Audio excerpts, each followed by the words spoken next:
नमस्कार, स्वागत है आपका। आप देख रहे हैं एबीपी गंगा। आपके लिए यूपी उत्तराखंड की आज दिन भर की खबरों का दस्तावेज लेकर हाजिर हूं मैं दीपा फिलहाल। 10 के दस्तावेज में आज हम आपको बताएंगे नोएडा में अखिलेश यादव के दौरे पर कैसे हमलावर हुए सुबसपा अध्यक्ष ओम प्रकाश राजभर। आबकारी मंत्री नितिन अग्रवाल सपा से चले ट्वीट पर मचे घमासान के बीच एबीपी गंगा से उन्होंने क्या कुछ कहा, ये भी बताएंगे आपको। कैसे भगौड़े अब्बास अंसारी पर कसता जा रहा है कानून का शिकंजा। यूपी में कई जिलों में आई बाढ़ का क्या है अपडेट, ये भी आपको देंगे। और 10 के दस्तावेज में खोलेंगे खबरों के कई पन्नों को भी। लेकिन बुलेटिन में बात सबसे पहले नोएडा में कल ध्वस्त होने वाले ट्विन टावर की।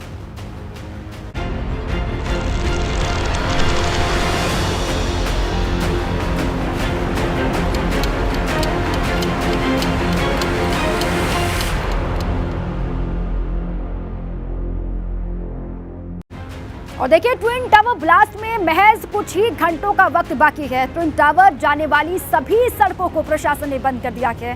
कल दोपहर टाइम याद कर लीजिए, 2:30 बजे का वक्त है जब ट्विन टावर ध्वस्त होगा, ब्लास्ट होगा। 8 से 10 सेकंड में ध्वस्त हो जाएगा पूरा का पूरा twin tower.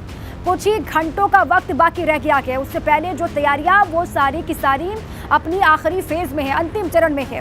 Twin tower blast होने में महज कुछ घंटों का वक्त बाकी है और सभी सड़कें जो ट्विन टावर की तरफ जाती थी उनको प्रशासन ने बंद कर दिया। ये तस्वीर भी आप देख पा रहे हैं। कल दोपहर 2:30 बजे ट्विन टावर ध्वस्त हो जाएगा, जमींदोज हो जाएगा और 8 से 10 सेकंड, महज 8 से 10 सेकंड में पूरा का पूरा ट्विन टावर ध्वस्त हो जाएगा। और उससे पहले क्या तैयारी है प्रशासन की, इन तस्वीरों के जरिए आप समझ सकते हैं। लोग भी लगातार पहुंच रहे हैं आसपास के हिस्सों में। हालांकि सभी से ये कहा गया है कि आप दूरी बना करके रखें और बैरिकेडिंग लगा दी गई है। कल दोपहर 2:30 बजे ये होना है। कल दोपहर 2:30 बजे ट्विन टावर को ध्वस्त किया जाएगा। उससे पहले सारी तैयारियां पूरी कर ली गई हैं। कुछ घंटों का वक्त बाकी रह गया है और कुछ ही घंटों के बाद भ्रष्टाचार की इमारतें जमींदोज हो जाएंगी। ट्विन टावर जाने वाली सभी सड़कों को प्रशासन ने बंद कर दिया है बैरिकेडिंग लगा करके, और टावर के आसपास सभी रूटों को ब्लॉक कर दिया गया है। नोएडा प्राधिकरण ने ब्लास्ट को लेकर ड्यूटी चार्ट तैयार किया है, उसको जारी भी कर दिया गया। 10 जोनल प्रभारी, 13 सेक्टर प्रभारी बनाए गए हैं। चलिए, कुछ ही घंटों का वक्त बाकी है। मेरे साथी सनुज जुड़ चुके हैं अधिक जानकारियों के साथ में, मौके पर उनकी मौजूदगी है। सनुज, देखिए, कुछ ही घंटों का वक्त बाकी है, काउंटडाउन चल रहा है। दोपहर 2:30 बजे कल ये जो भ्रष्टाचार की पूरी इमारत है वो नेस्तनाबूद हो जाएगी, जमींदोज हो जाएगी। उससे पहले की क्या तस्वीर आप दिखा सकते हैं दर्शकों को, कैसी तैयारियां कल को लेकर, सनुज? देखिए, कुछ ही घंटे बचे हैं और कुछ ही घंटों बाद जो भ्रष्टाचार की सबसे बुलंद इमारत है, ये 32 मंजिला इमारत है, वो जमींदोज हो जाएगी। और ये कहीं ना कहीं एक बड़ा मैसेज भी जाएगा कि जब भ्रष्टाचार की नींव पर ये मजबूत बिल्डिंग बनी थी और जब भ्रष्टाचार के बुरे दिन शुरू होते हैं तो वो मिट्टी के ढेर में मिल जाते हैं। और ताश के पत्तों की तरह ये भ्रष्टाचार जो नोएडा प्राधिकरण के अधिकारियों के आशीर्वाद से, उनके रहमो करम पर सेटिंग गेटिंग का खेल खेल के ये बिल्डिंग बनाई गई थी, ये ध्वस्त होने जा रही है। 2:30 बजे का जो टाइम है वो मुकर्रर किया गया है। लेकिन एक एक तस्वीर मैं आपको दिखाऊंगा कि यहाँ देखिए, फिलहाल यहाँ पर जो सेल्फी पॉइंट है वो सेल्फी पॉइंट यहाँ पर बन गया है। लोग बहुत दूर दूर से आ रहे हैं, यहाँ पर सेल्फी ले रहे हैं। और ये देखिए, लोगों के चेहरों की मुस्कुराहट बता रही है, वो इस बात को लेकर खुश है। थोड़े डरे और सहमे जरूर है कि जब ब्लास्ट होगा, यहाँ पर धूल के जो गुब्बार हैं वो यहाँ पर उड़ेंगे तो वो कितनी परेशानियां यहाँ पर नजर आएंगी। लेकिन उससे पहले आप यहाँ देखिए किस तरीके से यहाँ लोगों की जो भीड़ है वो यहाँ पर नजर आ रही है। आप देखिए, जहाँ तक कैमरे की नजर जा रही है, लोग यहाँ पर सेल्फी लेने आए हैं। सेल्फी पॉइंट एक तरीके से फिलहाल बना हुआ है, क्योंकि लोग जानते हैं कि 2:30 बजे के बाद ये जो बुलंद इमारत है वो मिट्टी के ढेर में तब्दील हो जाएगी। यहाँ अगर कुछ होगा तो वो सिर्फ खाली जगह होगी और लोग बस ये देखेंगे और इस बात का जिक्र करेंगे। शायद ये लोग इसीलिए यहाँ पर सेल्फी लेने आए हैं। कुछ लोग हैं, इनसे हम बातचीत कर लेते हैं और जान लेते हैं। मैम, आपसे जानना चाहूँगा कि यहाँ सेल्फी लेने आए हैं? नहीं, सेल्फी नहीं, हम पारसनाथ में हैं। जस्ट देखने आए हैं कि कितना गैप है और कितना हमें नुकसान हो सकता है। अच्छा, तो थोड़ा डर भी है, डेफिनेटली डर है। पता नहीं किस साइड गिरेगा, क्या होगा। हाँ, तो कह रहे हैं कि तस्वीर साफ कर चुके हैं कि वाटर फॉलिंग होगी ऊपर से नीचे, कहीं कोई दिक्कत नहीं होगी? नहीं, बिल्कुल कुछ भी हो सकता है। अच्छा, कुछ भी हो सकता है। सर, आपसे जानना चाहूँगा, अभी देखा आपने अपने मैडम के साथ थे, आप सेल्फी ले रहे थे, तो क्या एक मन में जिज्ञासा, क्या क्यूरियोसिटी थी? सर, ऐसा कुछ हमने इंडिया में पहले देखा नहीं है, सुना नहीं है। मे बी फॉरेन में होता है, बट इंडिया में फर्स्ट टाइम ऐसी एक बिल्डिंग को गिरते हुए देखेंगे। तो काफ़ी क्यूरियोसिटी है, एग्जीक्यूशन सही होता है नहीं होता। एंड आई थिंक ये इस टाइम तो हमारे लिए एक रावण का पुतला है जो कल दहन होगा। अच्छा, रावण का पुतला माना किस वजह से? नो, आई थिंक हम मतलब लोगों के लिए इतनी एक्साइटमेंट है, जैसे हम दशहरा पे देखने जाते हैं तो ऐसे सब यहाँ पर देखने आ रहे हैं। आई एम एक्सपेक्टिंग हम कल भी देख सकें इसको लाइव कवरेज। तो या अच्छा, भ्रष्टाचार की वजह से आप कह रहे हैं कि भ्रष्टाचार एक तरीके से? यस, एग्जैक्टली, क्योंकि भ्रष्टाचार is also like a Ravan for our country. So yeah in that. बहुत अच्छी बात कही। आप सेल्फी ले ली? हाँ, मैंने ले ली, मतलब सेल्फी। और हम इतना बड़ी बिल्डिंग को गिरते हुए देखना मतलब बहुत अच्छा लगता है, तो तभी इनको एक्साइटमेंट हो रहा है ज़्यादा। तो आप पूरी फैमिली के साथ आए? हाँ, बस हम अपनी फैमिली के साथ आए हैं। देखिए, और भी पीछे के दिखा देता हूं मैं। आप ये देखिए कितना मतलब लोगों में एक इस पल का कितना इंतजार है कि कब ये बिल्डिंग ताज के पत्तों की तरह यहाँ पर ढहेगी। देखिए, एक और यहाँ पर फैमिली अपने बच्चों के साथ आए हैं, यहाँ पूरी फैमिली में सेल्फी ली है। इनसे बात कर लेते हैं। सर, अभी देख रहा था मैं, आप सेल्फी ले रहे थे, क्या मतलब सोच रहे हैं? कल तो ये ढह जाएगी। हाँ, काफ़ी एक्साइटमेंट है, तो सोचा आज ही देख लें, कल के बाद तो ये बिल्डिंग दिखनी नहीं है। तो पूरे आई थिंक इंडिया में इस बिल्डिंग की चर्चा हो रही है, तो हमने सोचा देख के आया जाए क्या बिल्डिंग है, क्यों गिर रही है, ये डिस्टेंस बहुत कम है। तो I think it's a right step in the right direction and it will set example in front of other builders as well, who are creating this side of nuances in India. So I think it's मैंने देखा था आप अपने बच्चे के साथ ले रहे थे, तो क्या एक मन में था इसको लेकर और बिल्डिंग से? बच्चों के लिए तो काफी एक्साइटमेंट ही है, मतलब क्यों गिर रही है, क्या है, ये सब सवाल हैं उनके मन में। सेल्फी भी ले रहे हैं, सेल्फी पॉइंट बन गया है ये पूरा इलाका। और कल के लिए तैयारियां भी पुख्ता हैं। कल 2:30 बजे का वक्त है जब जमींदोज हो जाएगा ट्विन टावर। शुक्रिया सनुष पूरी जानकारी के लिए और बातचीत के लिए। आगे बढ़ जाते हैं। अखिलेश यादव के नोएडा दौरे पर ओपी राजभर का बड़ा हमला किया। एक जिले को अछूत मानना आदमी की मानसिकता बताती है, ओम प्रकाश राजभर कह रहे हैं। नोएडा पर जो भ्रम था उसे सीएम योगी आदित्यनाथ ने तोड़ा। अखिलेश के जहन में नोएडा की बात, तभी भूत झाड़ने को कहा। ओम प्रकाश राजभर ने कहा कि ये अखिलेश यादव नोएडा पहुंचे, इस पर ओम प्रकाश राजभर का ये हमला है। एक जिले को अछूत मानना आदमी की मानसिकता को दर्शाता है, दिखाता है, ये उन्होंने कहा है। और नोएडा पर जो भ्रम था, जो भ्रम पाले हुए अखिलेश यादव थे, उस भ्रम को तोड़ा है सीएम योगी आदित्यनाथ ने। आज अखिलेश यादव नोएडा गए हैं, वैसे तो पूरा प्रदेश है, लेकिन बड़ी चर्चा है नोएडा जाने को लेकर, क्योंकि जब मुख्यमंत्री रहे तो नोएडा नहीं जाते थे। और योगी आदित्यनाथ मुख्यमंत्री होने के बाद पहले कार्यकाल में और बाद नोएडा लगातार जाते रहे हैं। उसके साथ तमाम तरह की जो भ्रांतियां हैं वो भी कहीं ना कहीं जुड़ी हुई हैं, जिन्हें हम टोटका शब्द भी इस्तेमाल करते हैं। तो किस तरह आप देखते हैं जो अब अखिलेश यादव नोएडा जा रहे हैं? देखिए, उनको जैसा लोग बताते हैं कि सत्ता में रहने के बाद अगर जो मुख्यमंत्री नोएडा गया तो वो दोबारा सत्ता नहीं पाता है। तो एक भय व्याप्त रहा।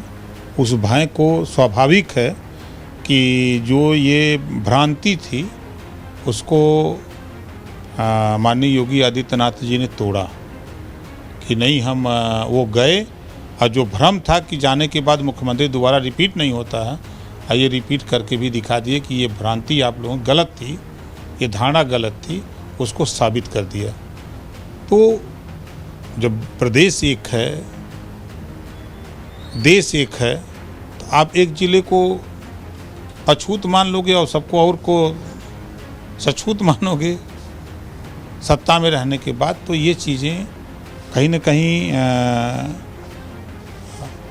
आदमी की मानसिकता ये बताती है कि हम पाखंडवाद या हम भूत प्रेत की भाषा को मानते हैं। जैसे उन्होंने बयान दिया ना कि ओम प्रकाश राजभर को भूत झड़वाना चाहिए ग्राम में, ऐसा कुछ बयान दिया था ना। तो उनके दिमाग में जेहन में नोएडा की बात रही, तब उन्होंने कहा था। और चले इसी बीच एक बड़ी खबर से रूबरू आपको करवा दे। लखनऊ से बड़ी खबर है। मुख्यमंत्री योगी आदित्यनाथ का अधिकारियों को सख्त निर्देश है, नशे के अवैध कारोबारियों के खिलाफ करें छापेमारी। ये योगी आदित्यनाथ ने कहा है। लापरवाही पर तय होगी अधिकारियों की जवाबदेही। हर थाने में चिन्हित हो नशे के अवैध कारोबारी और जन आंदोलन बनेगा ड्रग माफिया के खिलाफ लड़ाई, ये भी सीएम ने कहा है। औद्योगिक परियोजना पर निर्णय में हीला हवाली ठीक नहीं है और जो हीला हवाली करेगा, जो लापरवाही बरतेगा, उसकी जवाबदेही तय होगी, ये भी सीएम ने कहा है। चलिए और जानकारी लेते हैं, हमारे साथी शैलेश अरोड़ा जुड़ चुके हैं। शैलेश, अधिकारियों को साफ तौर से कह दिया है कि इस पर नजर बनाए रखें, अवैध कारोबारियों के खिलाफ छापेमारी करें और जो अधिकारी भी हीला जिला हवाले करेगा, उस पर भी होगा एक्शन। बिल्कुल देखिए दीपा, निश्चित रूप से आज की जो बैठक थी मुख्यमंत्री की, इसमें फोकस में जो चीजें रही उसमें सबसे पहले अगर बात करें तो वो थी ड्रग माफिया के खिलाफ कार्रवाई की, जिसे लेकर मुख्यमंत्री ने साफ तौर पर कहा कि जो थाने स्तर पर इसको लेकर जो है पूरी एक सूची तैयार की जाए, जो नशे के अवैध कारोबारियों के खिलाफ बड़ा अभियान जो शुरू किया गया उसको आगे बढ़ाया जाएगा। हुक्का बार जो युवाओं में एक आप कह सकते हैं ट्रेंड की तरह से देखने को मिलता है, बड़ी संख्या में युवा जाते हैं, हुक्का बार के ऊपर देखिए प्रतिबंध है, इसलिए इसका संचालन ना हो पाए, इसको लेकर मुख्यमंत्री ने साफ निर्देश दिए। उन्होंने कहा कि जो भी अराजक तत्व है उनकी सूची तैयार की जाए, इनके जो अड्डे हैं, जो ट्रक माफिया के अड्डे हैं, उन पर औचक छापेमारी की जाए, रेलवे स्टेशन के आसपास पेट्रोलिंग बढ़ाने के इसे लेकर निर्देश दिए गए। और एक और खास चीज कि सिर्फ ड्रग माफिया के खिलाफ कार्रवाई नहीं होगी, बल्कि जो युवा इसकी चपेट में आ गए हैं उनके लिए चिकित्सीय उपचार, काउंसलिंग और उनके पुनर्वास की एक कार्य योजना बनाने के लिए भी देखिए मुख्यमंत्री ने निर्देश दे दिए हैं। साथ में जितने भी स्कूल कॉलेज है वहां पर इसे लेकर जागरूकता अभियान चलाए जाएंगे।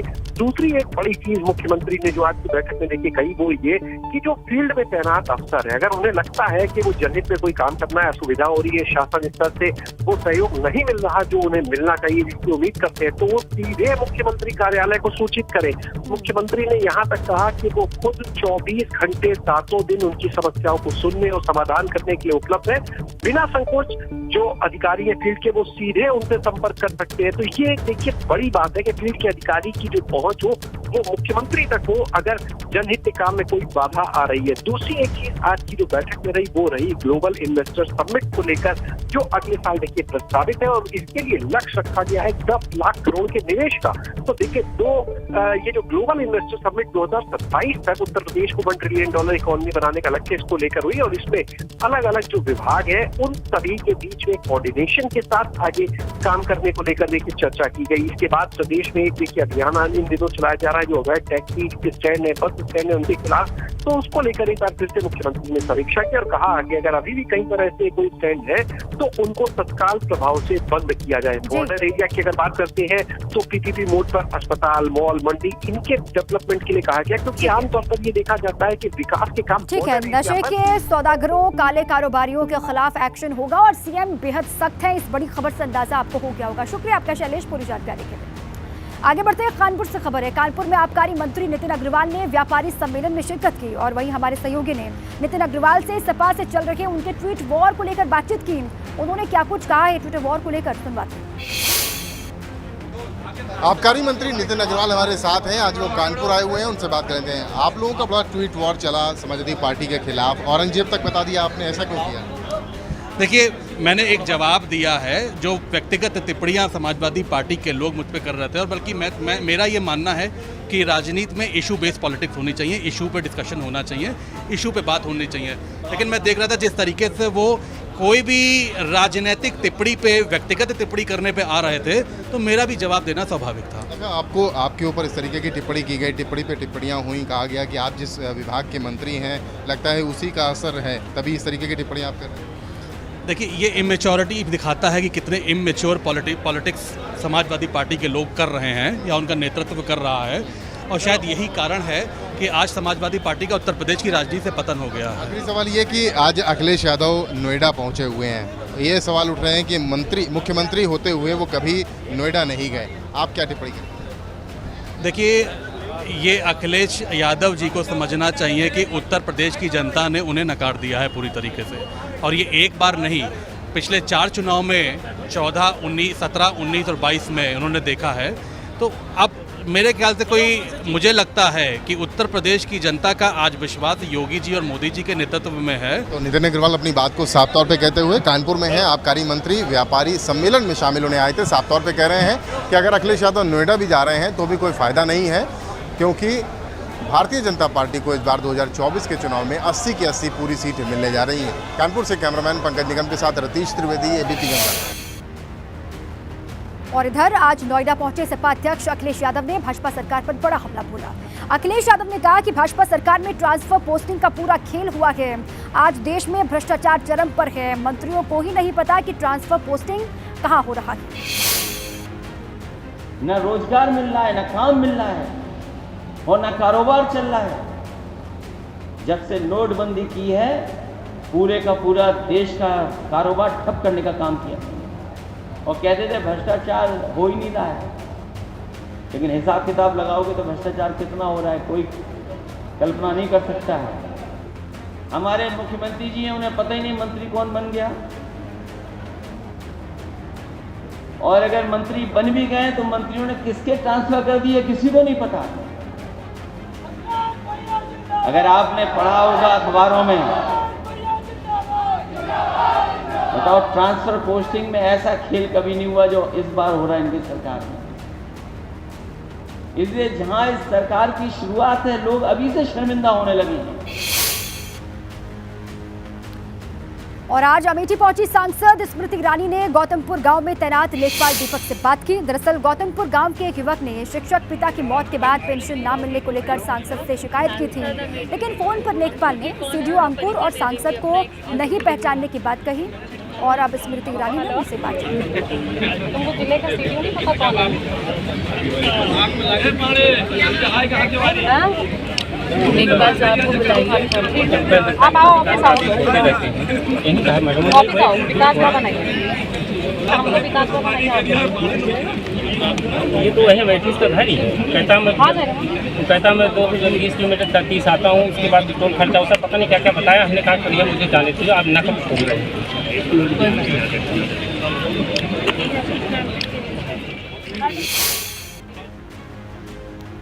और वहीं अमेठी में भाजपा कार्यकर्ता के घर मुलाकात करने जा रही सांसद स्मृति ईरानी का काफिला अचानक से जायज कस्बे में रुका और इस दौरान गाड़ी से उतरकर सांसद स्मृति ईरानी ने सड़क किनारे नुक्कड़ की दुकान पर भी चाय और समोसा खाया। इस दौरान राज्य मंत्री मयंकेश्वर शरण सिंह समेत बड़ी संख्या में भाजपा के नेता उनके साथ रहे। दरअसल स्मृति ईरानी अमेठी के फुर्सतगंज में भाजपा नेता के घर मुलाकात करने जा रही थी और बीच में काफिला रोका, नुक्कड़ पे वहां पर चाय पी, समोसा खाया। ये उसी वक्त की तस्वीर है जो देख रहे हैं आप।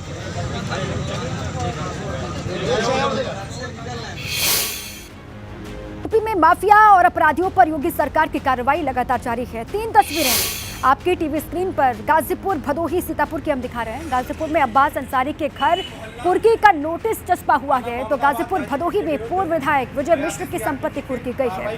सीतापुर में शराब माफिया की करोड़ों की संपत्ति जिलाधिकारी के निर्देश पर कुर्क कर ली गई है। 3 जगहों की तस्वीर, माफिया अपराधियों पर किस तरीके से ये कार्रवाई जारी है 3 अलग अलग हिस्सों में, वो आप देख लीजिए। अब्बास के घर पर कुर्की का नोटिस चस्पा कर दिया गया, गाजीपुर की तस्वीर है। भदोही, सीतापुर में भी कार्रवाई हुई है। माफिया विजय मिश्र की संपत्ति कुर्की गई है और साथ ही साथ शराब माफिया की संपत्ति सीज की गई है सीतापुर में। 3 जगहों की तस्वीरें, माफिया और अपराधियों की उत्तर प्रदेश में शामत आई हुई है। इन तस्वीरों से अंदाजा आप लगाइए। और गाजीपुर में अब्बास अंसारी के मकान पर कुर्की का नोटिस चस्पा कर दिया गया।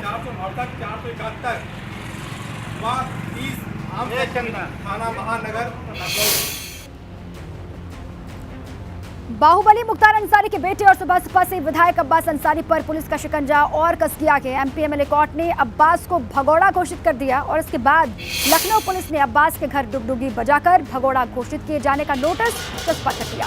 मौके पर पुलिस अधिकारी ने लोगों के बीच घोषणा की कि अब्बास अंसारी के खिलाफ सीजेएम कोर्ट लखनऊ ने नोटिस जारी किया है। अब्बास को 1 महीने का समय दिया गया है। 26 सितंबर तक यदि अब्बास खुद हाजिर नहीं होता तो उनके खिलाफ कुर्की की कार्रवाई की जाएगी।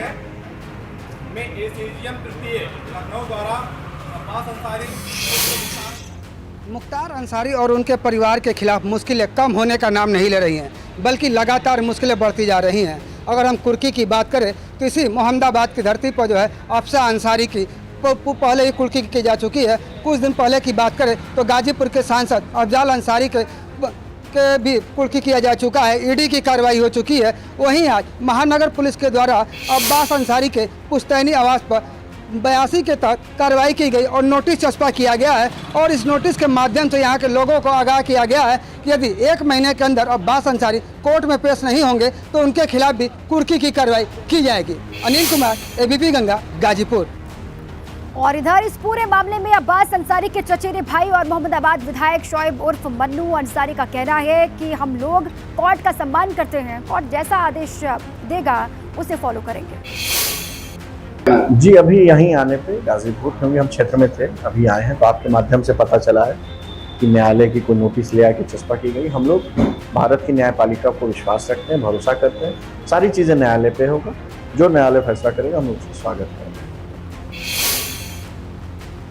और वहीं भदोही में भी पूर्व विधायक विजय मिश्रा के घर पर कुर्की की कार्रवाई की गई है। पुलिस ने 50 लाख से ज्यादा की संपत्ति को कुर्क कर दिया है। गोपीगंज थाना क्षेत्र के कोलापुर में जमीन जो थी विजय मिश्रा की, उस पर कुर्की वाली कार्रवाई हुई है। ये उसी वक्त की तस्वीर आपको दिखा रहे हैं। पूर्व विधायक विजय मिश्रा के घर पर कुर्की की कार्रवाई, बड़ी संख्या में पुलिसकर्मी यहाँ पर पहुंचे और 50 लाख से ज्यादा की संपत्ति को कुर्क कर दिया गया है। गोपीगंज थाना क्षेत्र के कोलापुर में ये जमीन जिस पर हुई है ये कार्रवाई।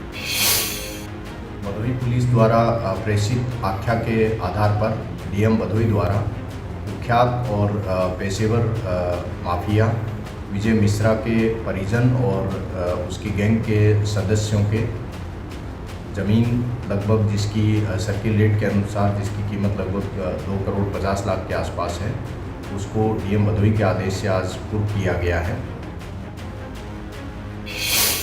और इन्हीं तमाम खबरों के साथ 10 का दस्तावेज में अभी के लिए बस इतना ही। खबरों का सिलसिला लगातार जारी है, आप बने रहे हमारे साथ।